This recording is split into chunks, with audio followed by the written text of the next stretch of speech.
আজকে এই সুভাষগ্রামে দুটো দোকানে বিরিয়ানি কম্পেয়ার করে দেখব দুটো কেমন খেতে।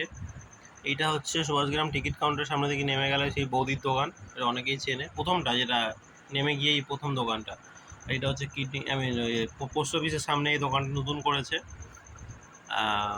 ওই যে কী যেন কেকটা দোকানটার নাম টেস্ট অ্যান্ড বাইট। হ্যাঁ, টেস্ট অ্যান্ড বাইট, ওর সামনে দোকানটা এটা। এটা হচ্ছে 90 টাকা, এটা হচ্ছে 100 টাকা।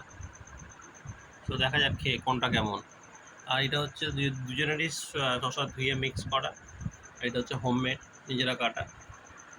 তো দেখা যাক, এটা কোয়ান্টিটি বেশি, এটা অনেকটাই বেশি আছে, করে বেরিয়ে এসছে। এটা একটু কম, দুটোতেই লেগ পিস আছে। দেখা যাক।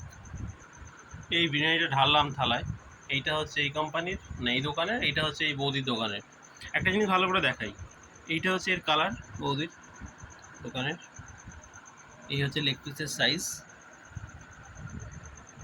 আর এইটা হচ্ছে যে দোকানটা নতুন কয়েকদিন যাবত করেছে, এর কালার হচ্ছে এটা পুরো হলদে। জানি না ক্যামেরা এবার এবার বোঝা যাচ্ছে তো মোটামুটি। এটা বড্ড হলদে। আর এটা হালকা টেস্ট করে দেখা গেল, এটা টেস্ট অতটাও ভালো না।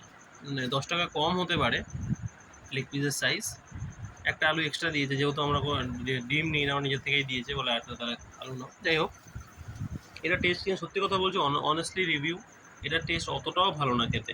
হ্যাঁ, এটা কোয়ান্টিটি হয়তো বেশি, এটার পরিমাণে এটা হয়তো বেশি, 10 টাকা দামও কম, কিন্তু খেতে অতটাও ভালো না। তো কোয়ালিটি একটু ভালো করা উচিত।